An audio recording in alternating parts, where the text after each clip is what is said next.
Fala, campeão!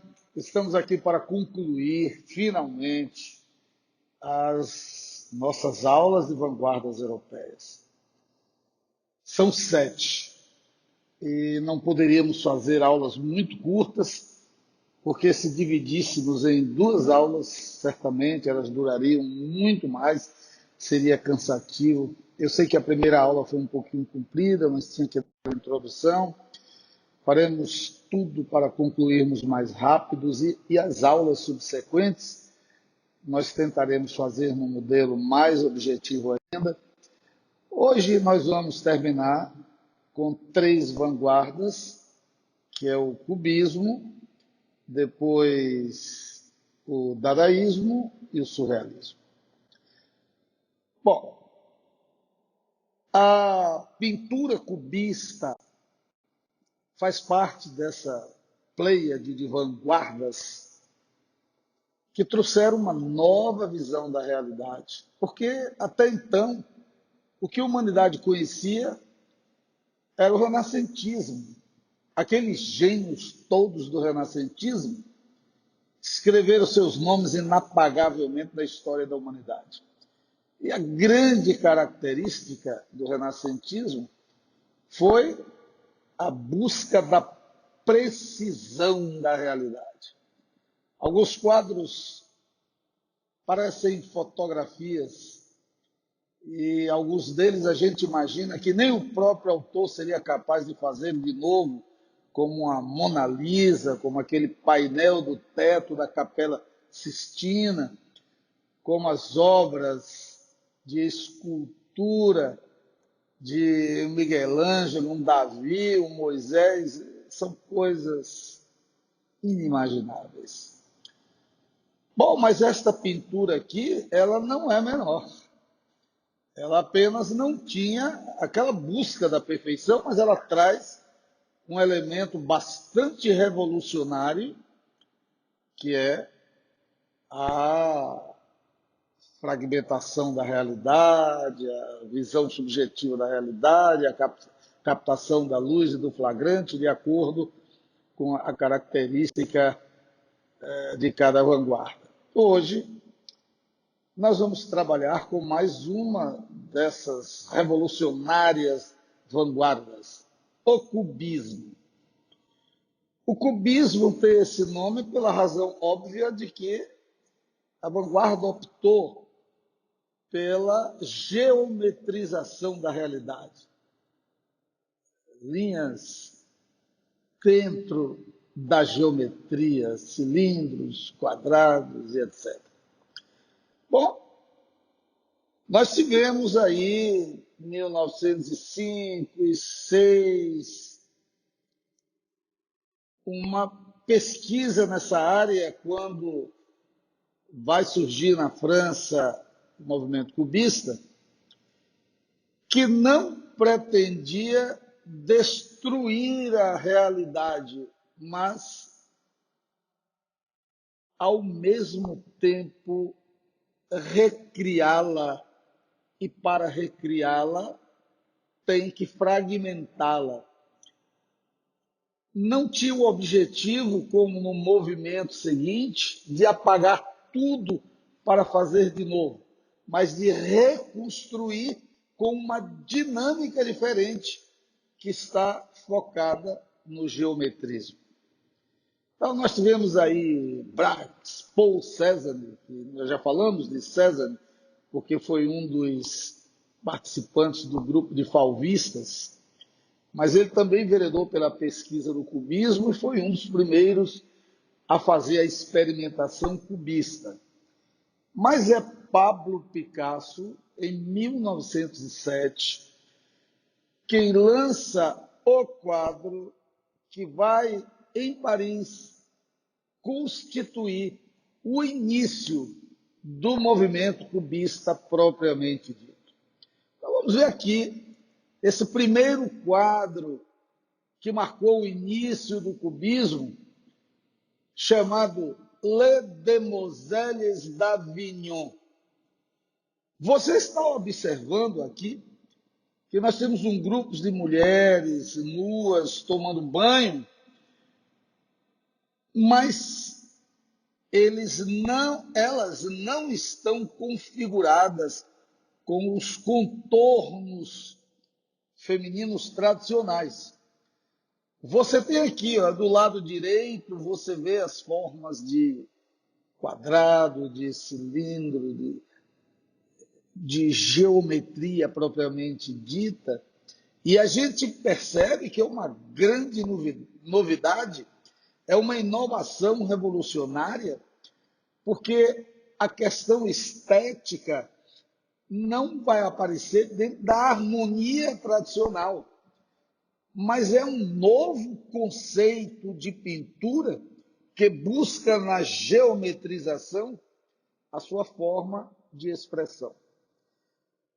Apesar disso, eu tenho um detalhezinho significativo aqui. Caiu há 2 anos no Enem, esse quadro, e o que ele questionava era a influência do quadro. Nós encontramos aqui uma influência africana. Esta mulher do lado esquerdo, que está de perfil, ela usa uma máscara africana. A do lado direito, também uma máscara, e embaixo também uma máscara. Sabemos que é uma máscara africana, não só pelos traços, mas porque o próprio autor explicita isso. Ele pesquisa e ele traz aqui embaixo frutas. Não sei se a cor aqui está dando para identificar, mas tem melancia, pera, uva, maçã, o que dá ideia da orgia junto aos traços das máscaras africanas, dos rituais.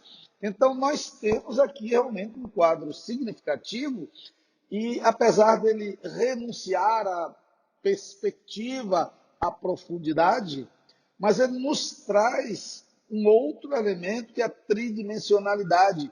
Nós podemos ver sob vários ângulos a figura.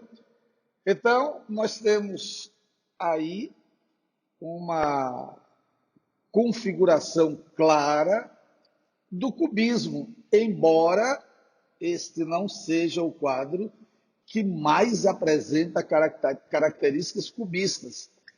Apresenta inequivocamente a característica cubista, mas nós vamos ter oportunidade agora de vislumbrar outros quadros em que essas características estão melhor fundamentadas. Mas aqui serve para que a gente perceba o foco maior do cubismo, que é a geometrização. E toda a configuração do quadro tem um simbolismo que nos conduz a uma visão de orgia, uma visão também dionisíaca, e o quadro tem importância porque ele não é uma mera configuração geométrica da realidade, mas é uma configuração da realidade com símbolos, com significados que se apresenta através da geometrização. Lembro aqui um pouquinho para você assimilar melhor: o cubismo, uma vanguarda artística europeia, marcada pelo uso de forma geométrica, surgiu no século XX na França. Esse novo estilo rompe com os modelos estéticos que só valorizavam a perfeição das formas. Acabei de te explicar isso. O marco para o surgimento do cubismo foi em 1907, com a tela Demoiselles d'Avignon. Então, o pintor Pablo Picasso.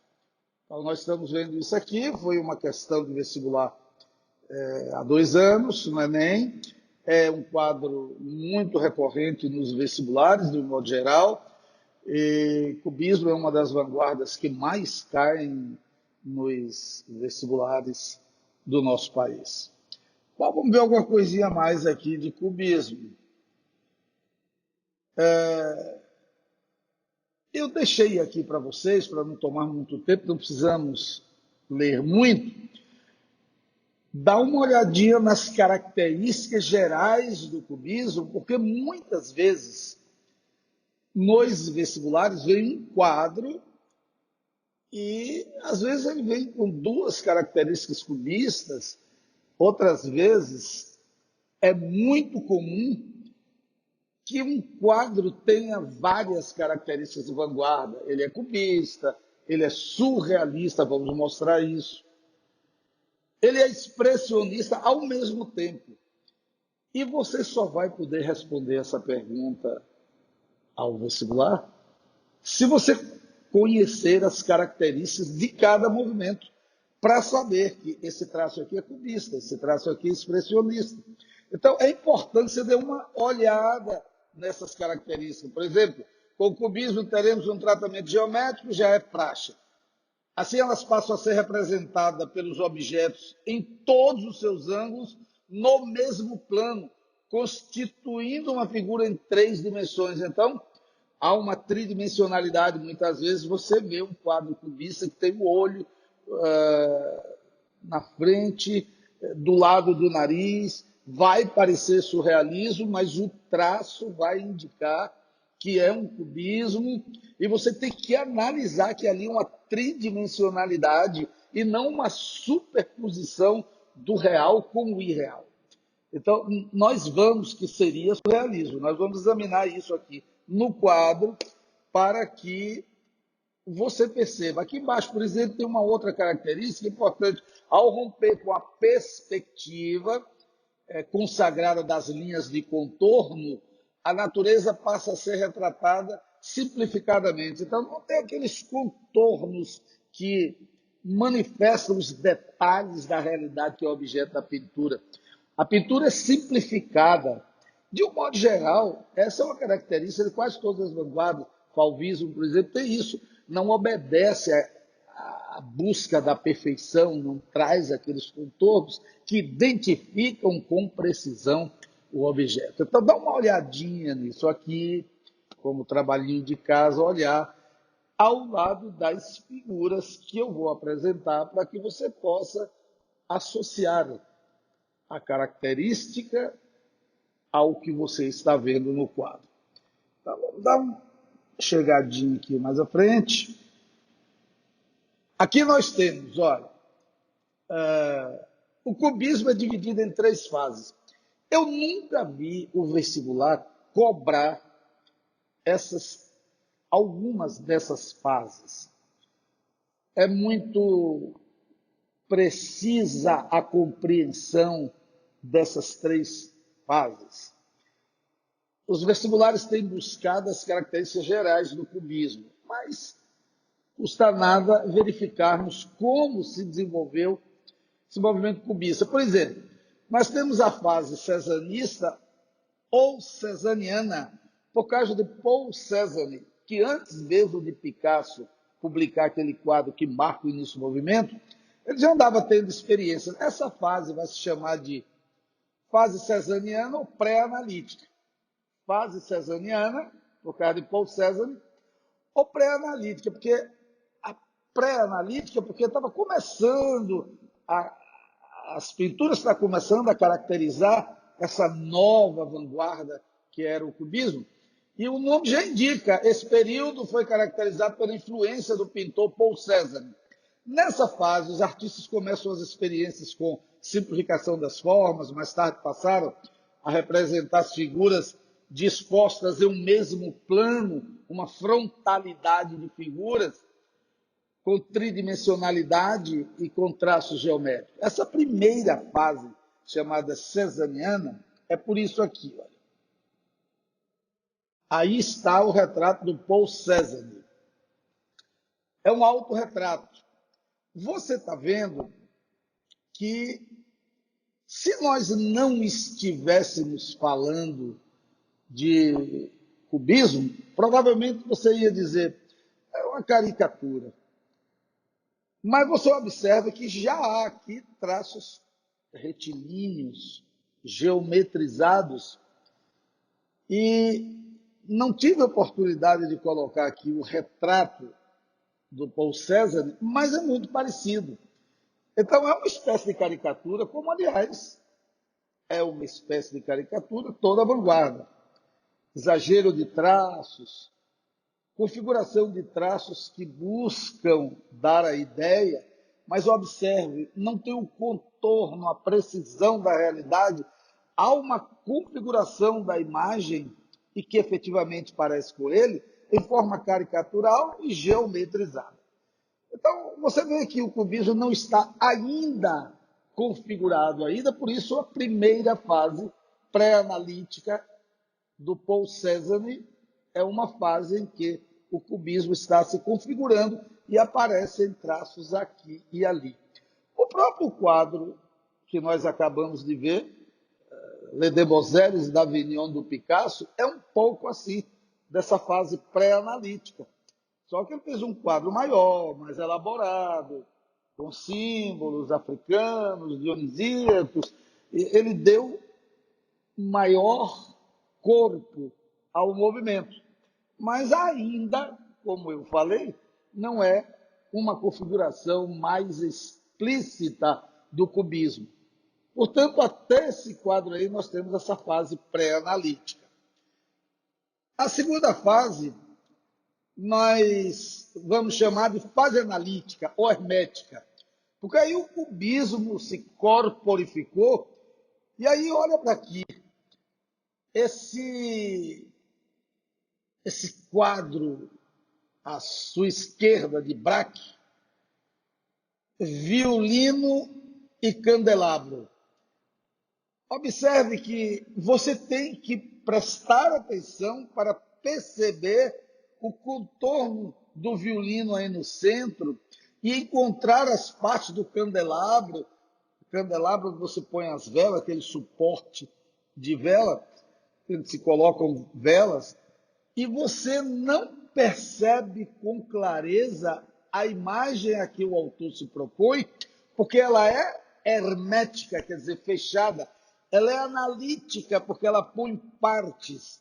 Se você olhar para o lado direito, o quadro de Picasso, que é a configuração de alguém, de uma pessoa, Ambroise, retrato de Ambroise Voillard, afaste um pouco o rosto do computador, o seu rosto do computador, e você percebe um rosto humano, mas todo fragmentado, embora você já possa perceber que é um rosto humano, mas ele está como que misturado aos fragmentos da realidade, dando a entender a forma do rosto humano, porque ele deixa a boca bem configurada, o nariz já está desconstruído, os olhos já estão mimetizados nos fragmentos geometrizados. Então, esta fase que quase todos os autores pintavam dessa forma, fase analítico-hermética, que é a segunda fase do cubismo, a fase do cubismo enquanto cubismo já, porque a parte de Cézanne é uma parte em que a configuração cubista começa a acontecer. Aqui já é cubismo, um momento mais fechado, um momento mais analítico e de quadros excepcionais. Aí nós tivemos a segunda fase, não é? A terceira agora. Bom, a fase do cubismo sintético. A fase do cubismo sintético, observe aqui que ele parece uma colagem, e de fato é uma das vanguardas que vai fazer colagem. Ou faz a colagem propriamente dita, a colagem que vem trazendo a superposição de um papel, de outro material, como ele pode fazer isso na própria pintura, dando a ideia que foi uma colagem, como está aqui. Arlequim avec une guitare, que quer dizer de Juan Gris. Arlequim com guitarra.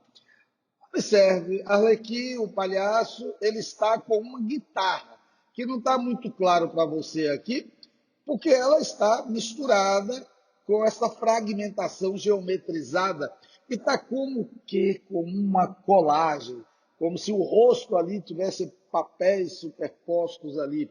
Então veja bem aqui uma leiturinha para configurar um conceito. O cubismo sintético caracterizou-se pelas cores mais fortes e um retorno ao figurativo, é uma característica do cubismo sintético, a figura. Na medida em que buscou tornar as figuras reconhecíveis novamente, mas sem voltar a um tratamento realista. Então, veja bem, no anterior que nós mostramos a você, você também tem figura, mas todas escondidas numa fragmentação muito consistente da realidade. Aqui nós voltamos à figura, mas uma figura mais clara, mais visível e com cores mais fortes. Nessa fase, passa-se a empreender um método de colagem, fixando objetos reais na tela, como pedaço de madeira, vidro, metal. Além disso, introduzir o recorte de jornais com palavras e números. Vamos ter a oportunidade de ver. É muito criativo, um movimento aberto, o cubismo. Ele pinta, ele configura uma colagem na pintura e ele faz, de fato, colagem nos quadros. Colagem é um recurso que outros movimentos, como dadaísta, vão usar também. O que diferencia é que aqui é tudo geometrizado. Bom, são essas três fases do cubismo. Precisamos agora conhecer os quadros famosos do cubismo. Então, temos aqui esse quadro fantástico de Metzger, que chama-se originalmente Moça Tomando Chá. Observe que nós podemos ver aqui a tridimensionalidade, os músculos da mão, a mão fechada, a configuração física da mulher, o rosto tudo geometrizado, até a xícarazinha embaixo, aqui está, ela está envolta aqui por uns lençóis, você percebe o movimento do lençol, que são redondinhos, mas fica bem clara a geometrização da realidade, desde a xícara até sua mão, segurando uma colher na mão direita. E esse quadro, por ser tão emblemático, tão natural, porque apesar de ser geometrizado, o que quer dizer sem os contornos da precisão da realidade, mas ele passa uma serenidade da mulher, uma serenidade que pode nos tocar. Por isso esse quadro foi chamado internacionalmente de A Mona Lisa cubista. O outro quadro que nós temos aqui, o mais famoso quadro do cubismo e um dos mais famosos do mundo, infelizmente eu não posso trabalhar aqui a interpretação do quadro todo, mas você me faz o favor de dar uma pesquisadinha, porque você imagina, eu já levei 20 minutos só na primeira vanguarda, a gente não pode massacrar muito você, e eu preciso só lhe dizer aquilo que é indispensável, não dá para a gente pular tudo, né? Olha só, esse quadro Guernica tem o nome de Guernica porque foi a invasão dos alemães, aquela coisa terrível, você professor de história já deve ter falado, se não deu uma pesquisada, houve um massacre violento, uma cidade que não era um ponto estratégico militar na Espanha, e por aquela, não sei se eu vou chamar aqui de erro do generalíssimo Franco, mas os alemães entraram e fizeram um massacre que causou espécie na humanidade. Picasso passou para cá, a história desse quadro é muito interessante, mas infelizmente não dá. E você vê aqui que ele bota frontalmente, ele põe aqui um quadro em preto e branco, por isso ele é um quadro mono. Por quê? Porque essas cores não são consideradas cores, elas são neutras, e ele disse que não poderia fazer esse quadro colorido, porque ele precisa representar a dor. E olha só, você tem aqui a cabeça de touro tridimensional, tá vendo? Os dois olhos estão na frente, como se fossem olhos humanos, e o touro representa aqui a bravura. Você vê uma espécie de Pietà, uma mãe com o olhar para cima, clamando aos céus, com o filho morto nos braços, tridimensionalmente também. Você vê aqui embaixo uma cabeça morta com a mão em esgar. como se estivesse buscando vida. Cavalo, o símbolo de luta, de desbravamento, cabeça cortada, uma mão, um braço cortado aqui embaixo, enfim, você está vendo os horrores. Uma outra coisa que eu preciso lhe dizer é, você está vendo essa luz aqui em cima? Observe que isso é um olho, tá vendo? É um olho, olha a pestana aqui, a luz. O que é que significa isso? A denúncia. Porque este olho é que está fazendo você ver essas imagens na escuridão. Repare que as imagens são da cor do olho. É a luz do olho, como se fosse um holofote sobre essas imagens que ele está mostrando para o mundo. E aqui do lado você vê um anjo com uma vela na mão, como a dizer que ainda há esperança para a humanidade. Repare que aqui é uma luz, mas o que ilumina é o olho que dá a visão da realidade que ele está pintando. E aqui um anjo, como a mostrar a possibilidade da intervenção divina na humanidade. Então, meu amigo, eu não posso falar mais para não levarmos muito tempo, mas esse quadro que traz o horror da invasão de Guernica, daquele massacre que extrapolou a tolerância humana, é o mais famoso quadro do movimento cubista, da vanguarda cubista. Bom, olha lá, dá uma pesquisadinha sobre isso. Vamos entrar logo então aqui no penúltimo movimento, que é o dadaísmo. Vamos falar um pouco sobre o dadaísmo. Eu vou deixar que você pesquise isso aí, mas eu vou lhe dizer o essencial. Olha, o dadaísmo nasce num cabaré na Suíça, chamado Cabaré Voltaire. Homens inteligentes estavam ali tomando cervejinha. Vamos criar um movimento que seja contra tudo isso que está aí, porque o mundo está todo errado. Nós precisamos desmanchar o mundo e fazer de novo. Repare bem, não é uma mera reconstrução do que aí está. É apagar o mundo e botar outro no lugar. Para fazer isso, eles vão ter um tom anárquico, que é o fundamento, é o foco do dadaísmo. Porque assim, eles fizeram aquelas características que você vai dar uma olhada aqui, e eles disseram assim, agora vamos dar nome. Pegaram o espátula, botaram um dicionário Larousse de várias línguas, e o dicionário caiu em cima da palavra dada, que não significa nada em língua nenhuma, mas em romeno significa cavalinho, brinquedo de criança. Mas como a palavra não significava nada na maioria das línguas, ele disse, tá aí, é o que a gente quer. Dada, nada. Dadaísmo, culto ao nada. Pegou perfeitamente. E aí eles vão criar coisas absurdas, como nossa bandeira é o urro, nossa lógica é a falta de lógica. E na parte da literatura eles disseram, como é que se faz um poema dadaísta? Pega-se um jornal, corta as letras, letra por letra, bota no saco, mexe, depois tira aleatoriamente as letras vai colocando uma ao lado da outra, e ao final eis você um poeta dadaísta. Então você pergunta, em que uma coisa absurda dessa contribuiu para o mundo moderno do pós-guerra? Contribuiu muito, porque é preciso em determinadas situações você gritar, você tomar uma atitude intempestiva e depois reconstruir. Então, olha só, você observa que os caras eram anárquicos, mas não era irresponsavelmente.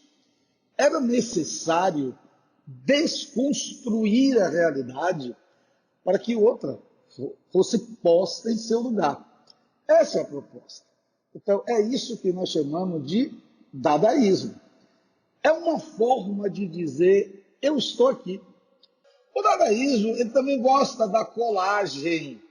O dadaísmo, ele gosta do rompimento com os modelos tradicionais.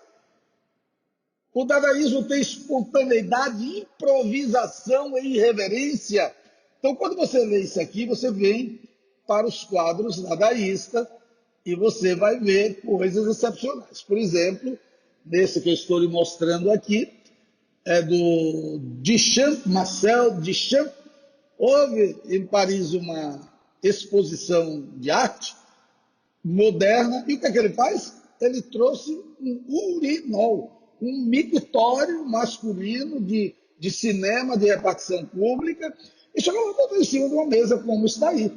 Então, esse espírito não é porque ele não entendesse de arte, é porque ele criou uma filosofia que chamou de dadaísmo para criticar a realidade, para dizer, olha, eu estou aqui, a gente precisa mudar.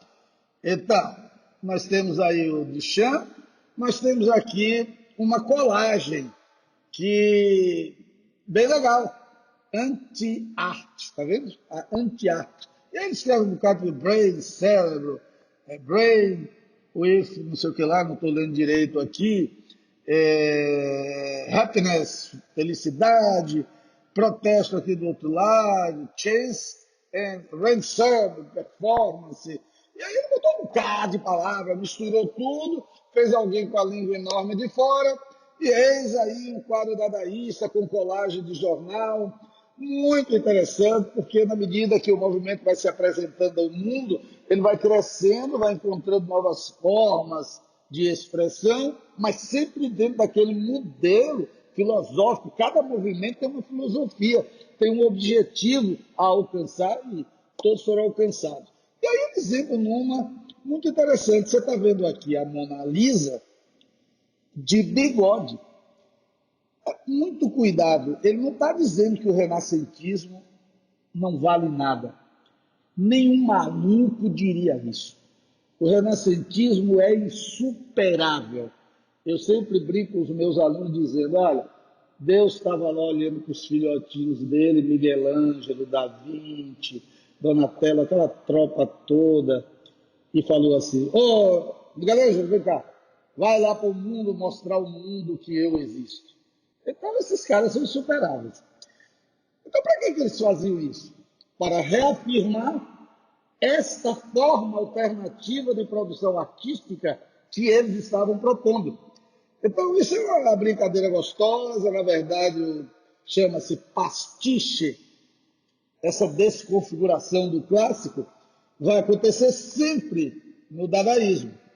Olha só aqui, a Mona Lisa tomando um copo de vinho tinto. Que maravilha, né, cara? Maravilha, isso é altamente criativo. E repito, hein, cuidado vestibular para trazer, não é para dizer que não serve. São formas alternativas de produzir arte de grande valor e eles fazem isso para chamar atenção para si e para mostrar variantes dentro do contexto histórico em que vivia. Aqui espetacular esse quadro, se eu encontrasse esse quadro em algum lugar, eu compraria. O que você encontra aqui do lado direito? Uma Mona Lisa tremendamente liberal, com um cigarrinho na boca, uma certa liberalidade aí no trajar, uma mulher presumivelmente de corpo escultural, com um Van Gogh que não era assim.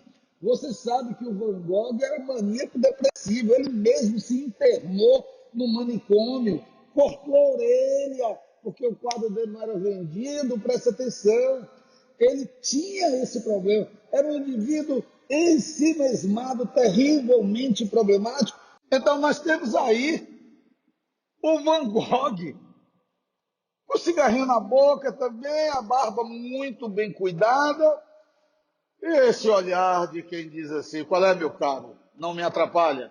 Ele está com uma das mulheres mais encantadoras do mundo e tendo como painel o quadro dele, Noite Estrelada, que é um quadro, aproveitando, que é ao mesmo tempo expressionista e pós-impressionista. Expressionista pela caricaturização da realidade, pela deformação da realidade, mas o foco maior é do pós-impressionismo, porque ele traz o simbolismo da luz, ele traz da cor e também ele traz o toque emocional que caracteriza o pós-impressionismo que traz do impressionismo à luz o flagrante da realidade, porque é o flagrante da cidade dormindo, sob um céu estrelado bem expressivo, numa madrugada em que o Van Gogh pintou da janela do manicômio onde ele estava internado. E esse quadro lindo, encantador, um dos quadros mais caros do mundo, aliás, ele não tem mais preço, ele é patrimônio da humanidade. Então você vê que quadro lindo, que beleza de arte, que encanto. Você está vendo aqui o dadaísmo. Por que chamam de dadaísmo? Por causa dessa bonita, digamos assim, bonita anarquia de pegar a circunspecta Mona Lisa e botar como uma mulher no período moderno, cheia de charme e encantamento, que ela não teria na época em que foi pintada. Eu tenho certeza que Da Vinci sequer pensou numa possibilidade dessa. Então não é uma crítica, é uma atualização jocosa, bonita. Se eu tivesse dinheiro, eu compraria um quadro desse. Bom, meu querido, aqui tem um quadro que eu adoro, porque é uma adaptação. Isso aqui é de um pintor, acho que lá de Sergipe, não sei. Eu comprei lá. E era um artesão, disse que era dele. Você está vendo que ele configurou aqui? Isso aqui é num azulejo. Eu comprei em casa esse pastiche. Depois eu encontrei no computador. Você está vendo que aqui é um pedaço da tela Noite Estrelada. Veja quão emblemático é. Todo mundo tem essa noite estrelada. Mas aqui nós comemos um pouquinho o pedaço do quadro. Aqui está o Charles Brown sentado em cima de uma casinha de cachorro e aqui o cachorro Snoopy. Assim, a gente não está vendo o rosto do cara, preste atenção, mas a gente está vendo que ele está contemplando extasiado esta noite estrelada. Aqui tem um mar na frente, eu sinto muito que a gente não conseguiu botar aqui o quadrinho inteiro, mas aí ele está dentro do mar, né? Aqui essas duas pilastras aqui, é uma espécie de pier de madeira, e ele está aí olhando as estrelas de uma noite encantatória que foi pintada por Van Gogh. Charles Brown e o Snoopy, as duas figuras diante. Nós diríamos então que esse quadro aqui é pós-impressionista, porque tem essa deformação da realidade, há um pouco aí de expressionismo, mas o que ele traz é a luz, ele traz a cor e traz esse flagrante da realidade das pessoas estarem extasiadas, que é o emocional, que configura, portanto, um pós-impressionismo. Mas por que nós estamos botando aqui, no momento dadaísta? Exatamente porque o cara, para anarquizar um quadro famoso, não é propriamente anarquizar, mas para reconstruir, reconceituar, ele botou o Snoopy, o cachorro, botou o Charles Brown, olhando para o céu estrelado de Van Gogh do jeito que ele, o autor, vê. Então ele fez um pastiche, é próprio do dadaísmo, desconfigurar essas grandes obras.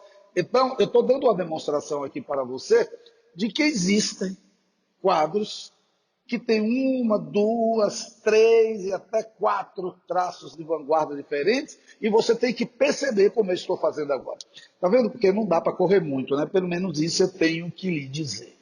Bom, vamos mais um pouco à frente, ver se eu tenho mais alguma coisa. Tenho.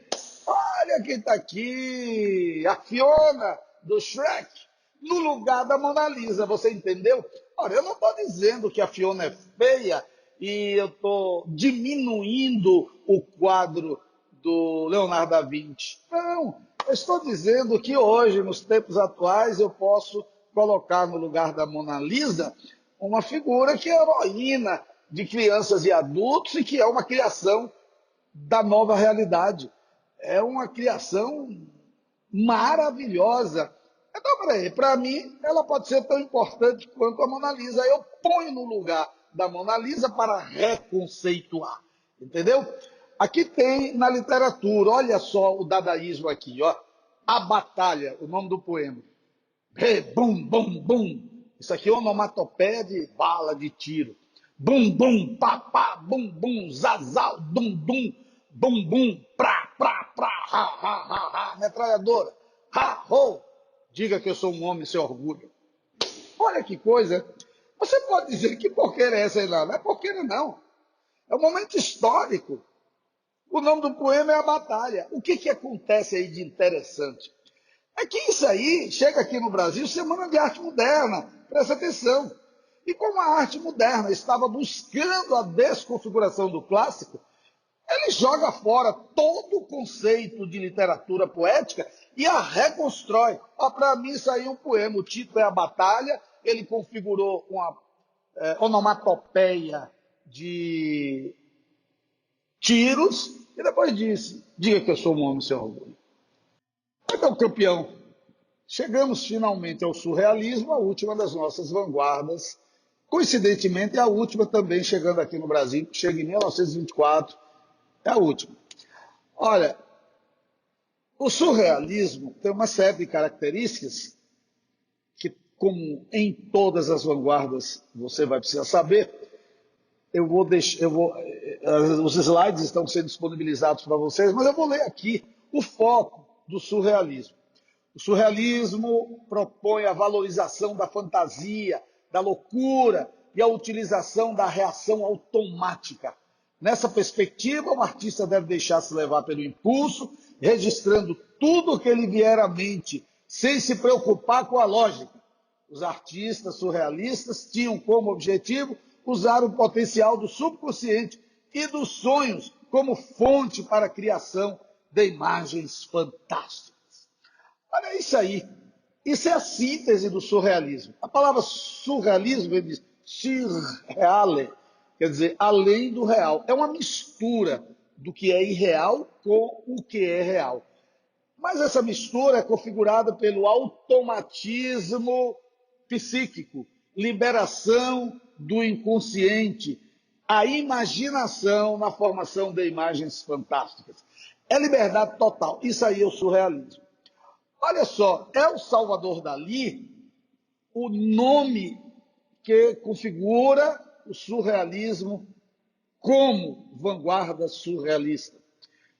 Uns dizem que ele é gênio, outros dizem que ele é louco, que muito dos quadros dele ele mesmo não entendia, porque ele gostava de provocar. Seja lá o que for, o consenso é que ele é gênio e que ele elevou ao máximo o surrealismo.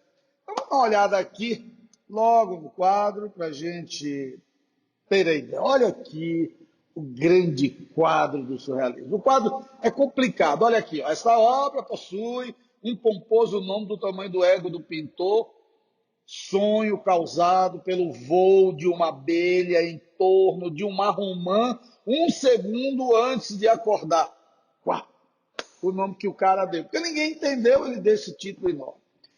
Mas vamos entender porque o quadro é fantástico e tem aquela coisa da gente fazer a inferência para entender essa mistura de real com irreal, como está aqui. O que é irreal aqui? Um tigre saindo da boca de um peixe que sai de dentro de uma romã, uma mulher nua, levitando sobre um platô de rocha, um elefante carregando um obelisco com pernas finíssimas, uma outra romãzinha aqui no ar. Então vamos explicar. O que esse quadro quer mostrar? Você sabe, uma obra de arte é polissêmica.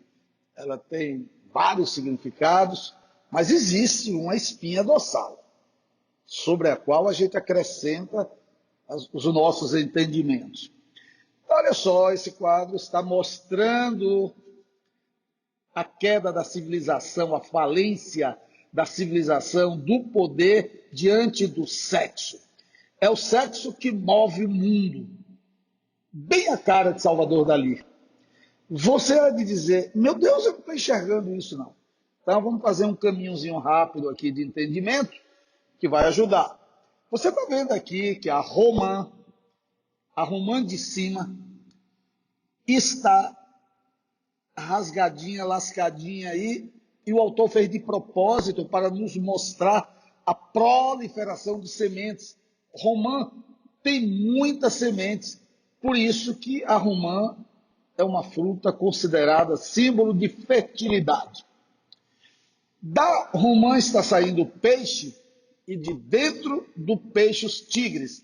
O peixe também é símbolo de fertilidade. por causa de suas ovas inúmeras. E os tigres representam o amor felino, é a fantasia. A mulher que está completamente nua, se você observar o detalhe, ela está olhando o braço direito sob a nuca e o rosto assim virado para o lado, numa postura de quem está em pensamentos de lascívia, de manifestação da sua sexualidade. Por que isso?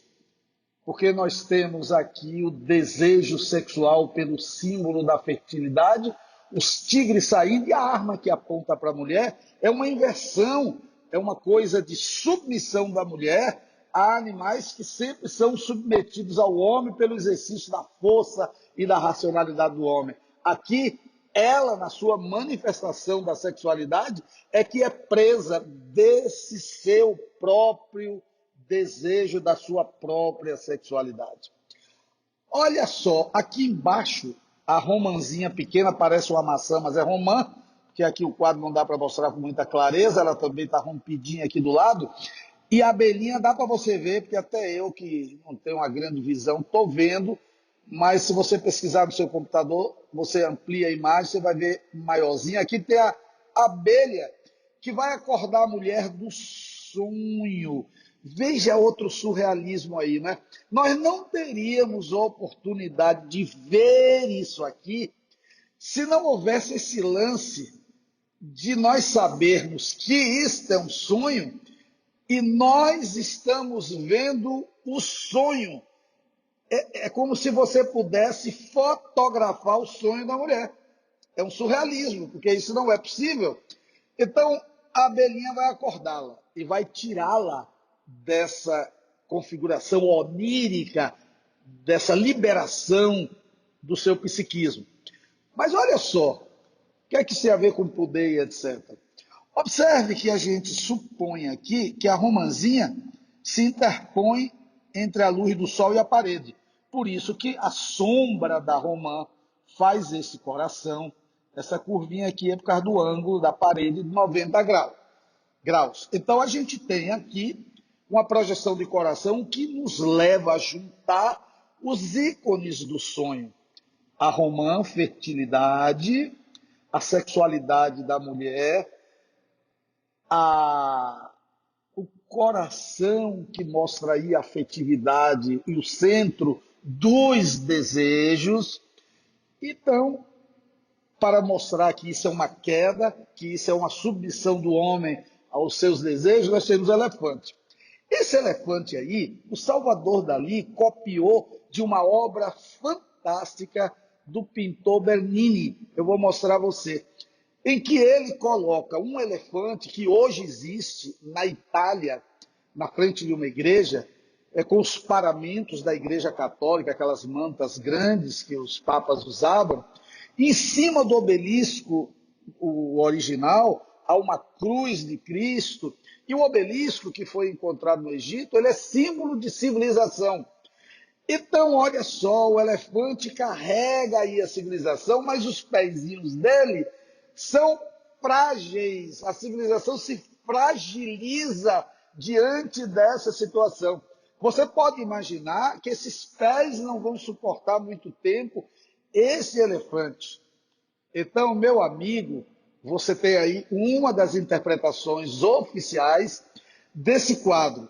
Agora, olha que coisa bonita. Vamos lá no elefante, o real de hoje, de onde o Salvador Dalí tirou, para mostrar que isso aí é a configuração da queda do poder. Olha para aqui, ó. Aqui. Tá vendo? Aqui do lado esquerdo, nós temos Lorenzo Bernini. Século XVII, ele botou na Piazza de Minerva. Isso aqui é foto, hein? Não é pintura. Aqui é a famosa igreja na Praça de Minerva.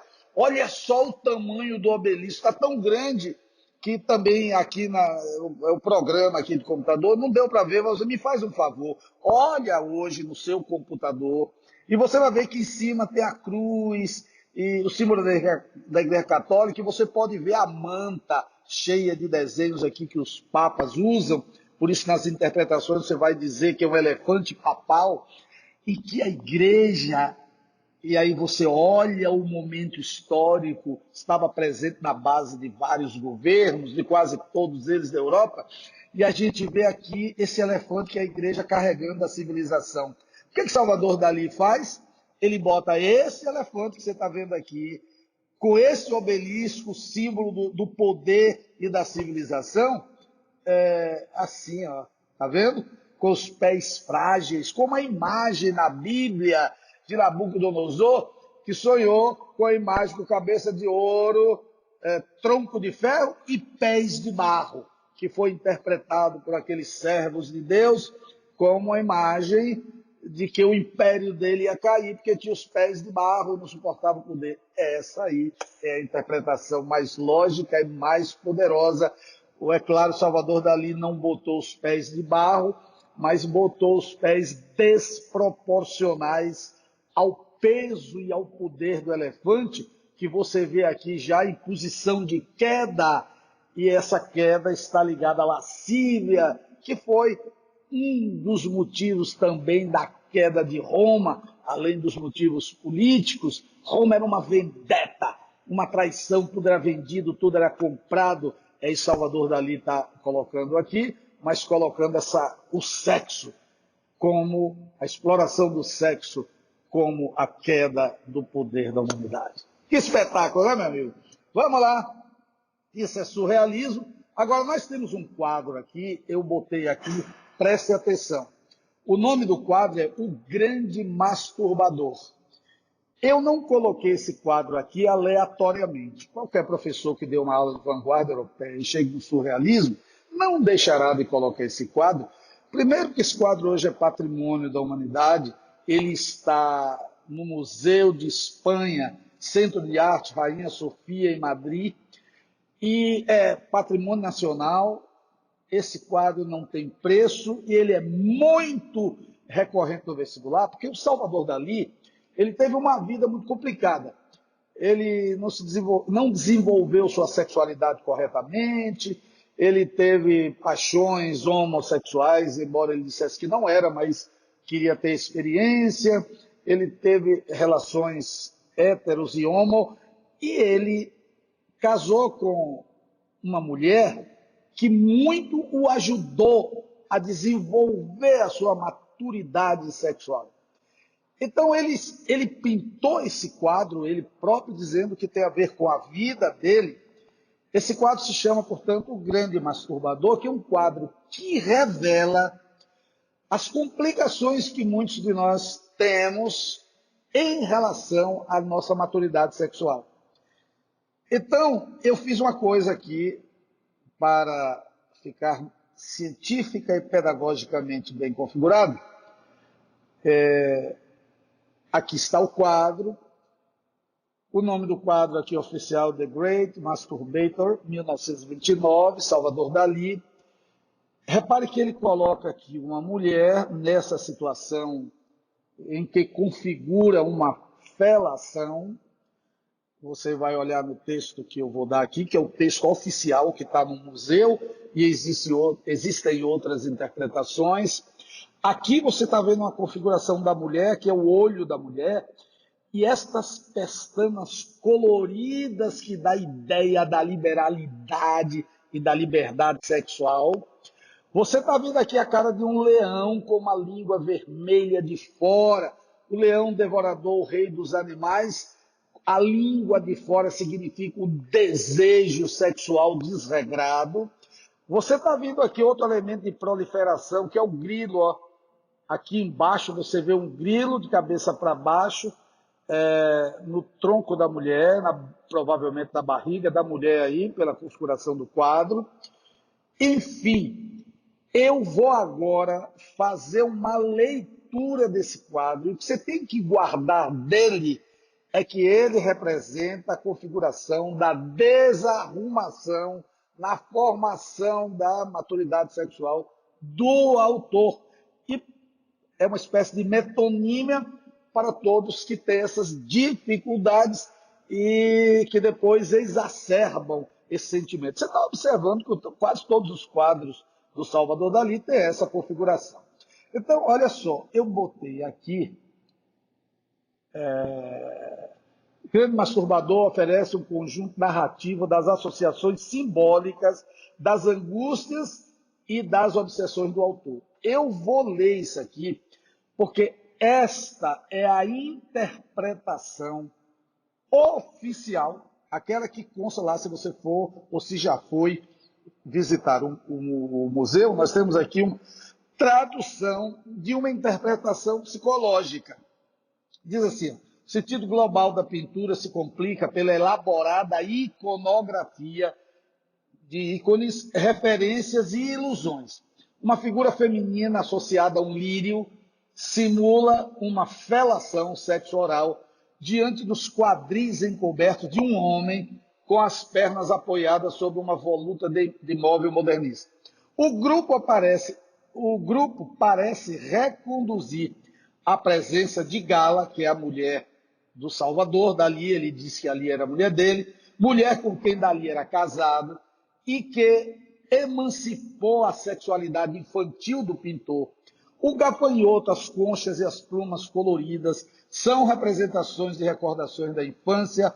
No rosto, os olhos semicerrados, com grandes cílios estendidos, o repetido regular dos cabelos sobre a pele arqueada por um anzol e escultura de pedras e conchas periclitando perigosamente na altura da nuca. A figura do leão com a língua vermelha retorcida e o emblema do complexo de castração, e ainda as feridas sobre as quais se abrem feridas habitadas por insetos. Tudo faz desse rosto que se estende numa base de pedra a condensação visual do relacionamento conflitante com a figura feminina. Importante você sublinhar isso aí depois, que é a interpretação mais geral do quadro e sobre a qual as pessoas se debruçam e coincidem em seus pensamentos interpretativos. A figura maciça e invasiva do grande rosto petrificado torna-se ainda mais monumental e alienante, colocada em oposição ao horizonte baixíssimo e a simulação de profundidade infinita e insondável.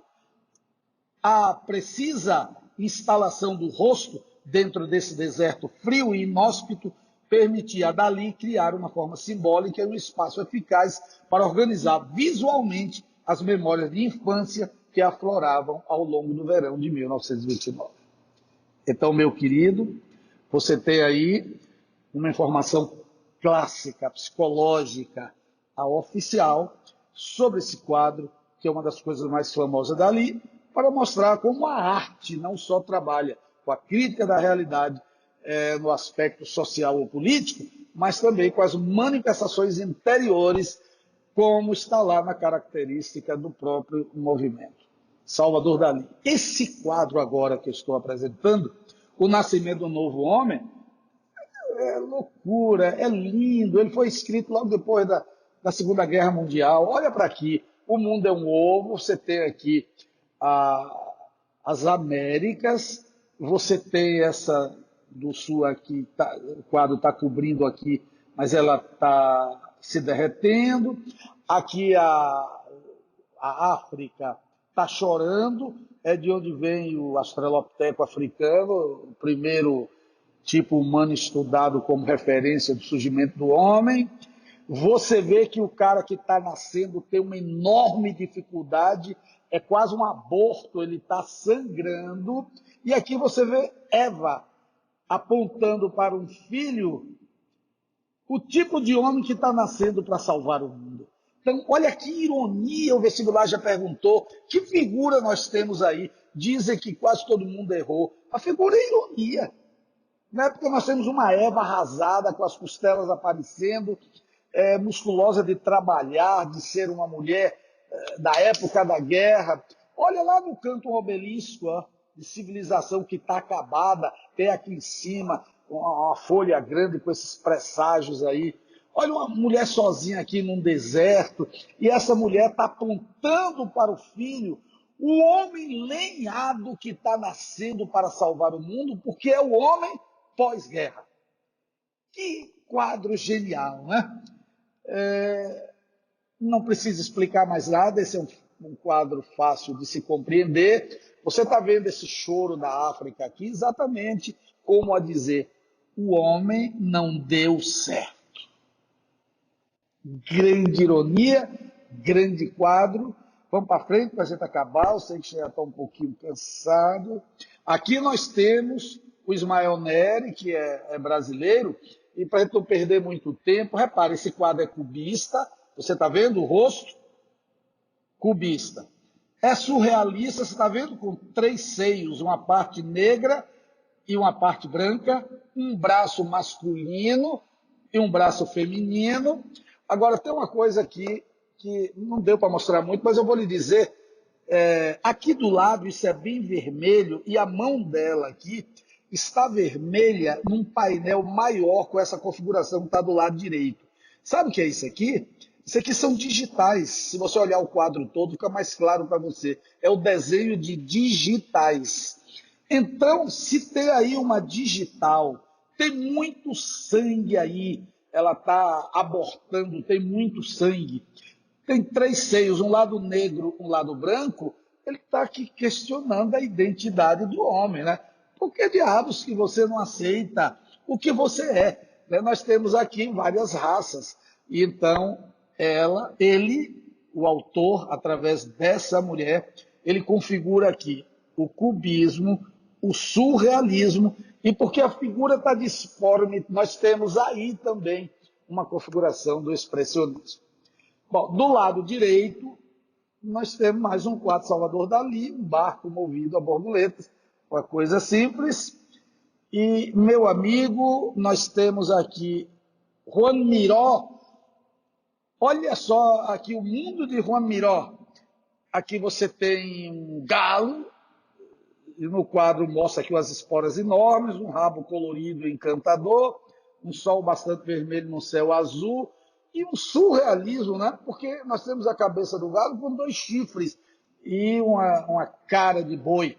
Então, isso é surrealismo, porque é o absurdo, e nem todo quadro surrealista a gente pode dar explicações detalhadas. O Miró tinha estas coisas. Nesse quadro Maternidade, fica mais fácil a gente explicar a você. Aqui é o espermatozoide, o nome do quadro é Maternidade. Por isso nós temos aqui o espermatozoide, nós temos aqui com essa luzinha aqui já configurado o feto, o ser humano. Do lado direito aqui, Deus sabe o que é, já nenhum professor sabe, a gente já trocou ideia, já olhamos todos os livros de arte, não explica tudo, nem o próprio autor. Aqui o seio, a amamentação, mas dá para você entender que é uma configuração da vida, desde o surgimento até o seu crescimento. Então, o quadro chama-se Maternidade, Juan Miró. Essas coisas que tem liberação da psique, por isso você não é obrigado a interpretar tudo, mas surrealismo cai muito em vestibular, é porque ele traz muito símbolo, muita intertextualidade, como nós acabamos de ver. Bom, meu querido, nós temos aqui Anita Malfatti. Esse quadro é expressionista pela deformidade, pela visão subjetiva, mas é surrealista também. Por quê? Porque as proporções estão aqui inimagináveis. Né? E nós temos a Bapuru, quer dizer, o antropófago. Esse quadro vai servir de base para o movimento Antropofagia, porque a Tarsila do Amaral deu esse quadro para o marido, Oswald de Andrade, quando ele andava com as conjecturas de fazer um novo movimento. Ele já tinha feito um, o Pau Brasil, e quando ele pensava em fazer o terceiro movimento, que é o que vai ser mais famoso, o antropofágico, então ela pintou, botou o nome Abapuru, quer dizer antropofágico. Nós temos aí um modelo de quadro realista, surrealista. E acabou. Pensei que tivesse mais um. Bom, meu amigo, que alegria ter terminado esses movimentos, essas vanguardas. Eu gostaria de ter sido mais explícito, mas Por mais que eu tenha me esforçado, não consegui muito, você vai perdoando, mas em outros assuntos em que será possível, teremos muito menos tempo, mas sempre focado em lhe dizer o essencial para que você não perca a sua capacidade competitiva.